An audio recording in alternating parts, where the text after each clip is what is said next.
Praise the lord. ప్రియ వీక్షకులందరికీ వందనాలు. ఈరోజు ఏప్రిల్ 26వ తేదీ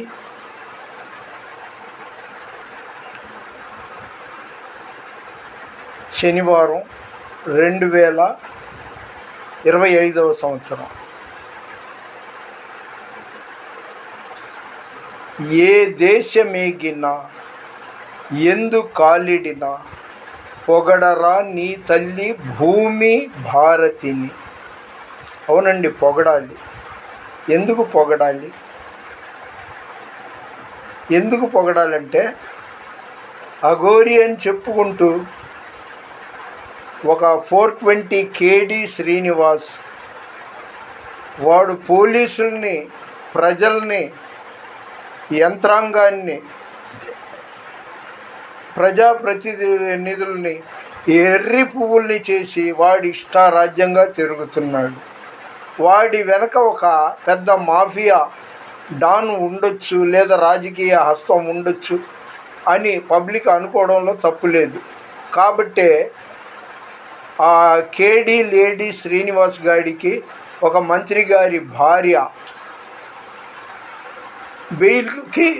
బెయిల్ ఇప్పించినట్టుగా మనం వింటున్నాం. కంచే చేను మేయడం. వాడు అబద్ధాల కూరని చాలా స్పష్టంగా తెలిసిపోయింది. తాగుబోతు, ముండల కోరు. వాడు సనాతన ధర్మం అని వాడి గురించి ఎక్కువ అత్యుత్సాహం చూపించేది పెద్ద పెద్ద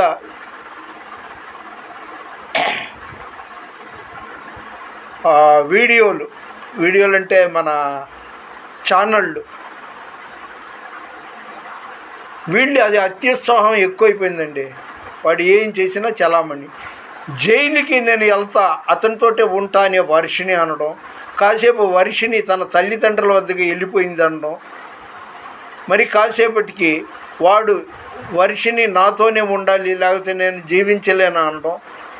ఇక జైల్లో ఖైదీలందరూ ఇలాగా వాళ్ళ యొక్క అవసరాలన్నీ కోరుకుంటే ఇంకా బాగుంటుంది. నాకు మందు కావాలి, నాకు పేకాట ఆడుకుంటాను అని స్పష్టంగా వాళ్ళు అడిగినట్టుగా లేదు, కానీ అలా ఎన్నో చోట్ల జరుగుతుందని మనందరికీ విదితమే. పోలీసులు ముందు వాడి మక్కెలు ఎరగదీసి వాడికి బోడిగుండు చేసి భవిష్యత్తులో అఘోరి, పేక అఘోరి అంటే ఇలా జరుగుద్ది. ఒరిజినల్ అఘోరీలు ఎక్కడో అదృశ్యంగా హిమాలయాల్లోనో ఎక్కడో ఉంటారు.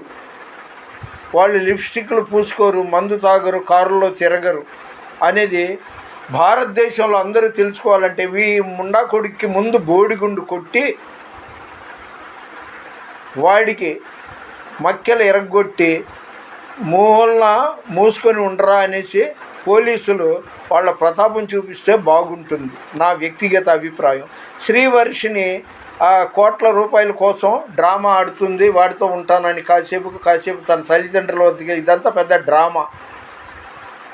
ఆ మంత్రి గారు ఎవరో కానీ ఆయన భార్య ఈ కేడీ లేడీ శ్రీనివాస్ గారికి జామీన్ అంటారు, బెయిల్ అంటారు తెలియదు.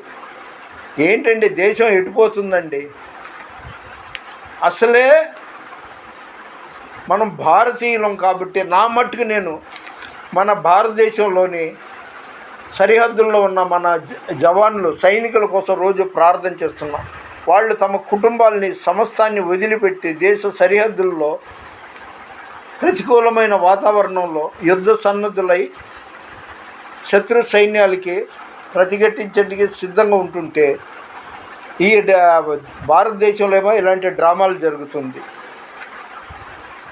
పహల్గామ్, అక్కడ పాక్ ఉగ్రవాద పైశాచికత్వం అందరూ వింటున్నారు, చూస్తున్నారు, చదువుతున్నారు. ఊచకోత కోస్తున్నారు ఆ దొంగనా కొడుకులు, పాక్ ఉగ్రవాదులు.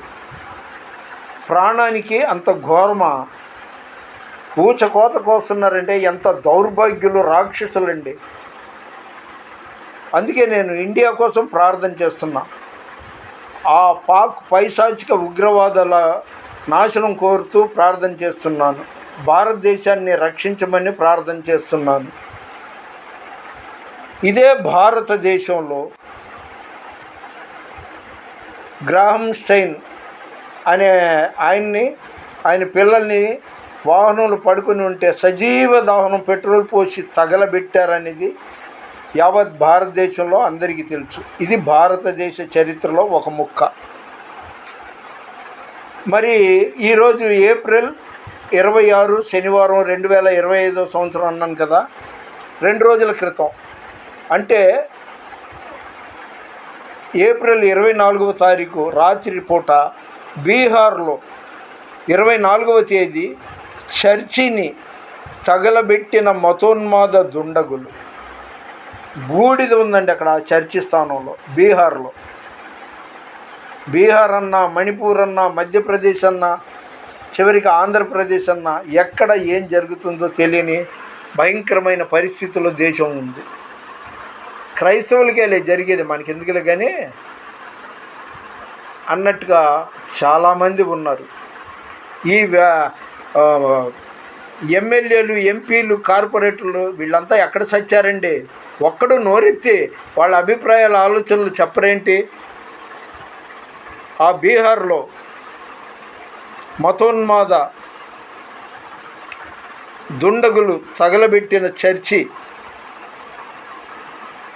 దాని నిర్వాహకుడు జితేందర్ గారికి మీలో చేతనై తిలా పాపం తలా పిడికడా అంటారు, దాని అర్థం నాకు తెలియదు కానీ తలా 100 రూపాయలు పంపిన గుడ్డిలో మెల్లగా ఆయన కొద్దిగా తేరుకుంటాడు.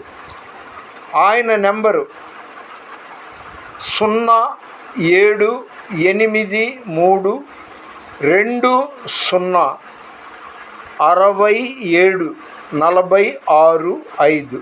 మళ్ళీ చెప్తున్నా 0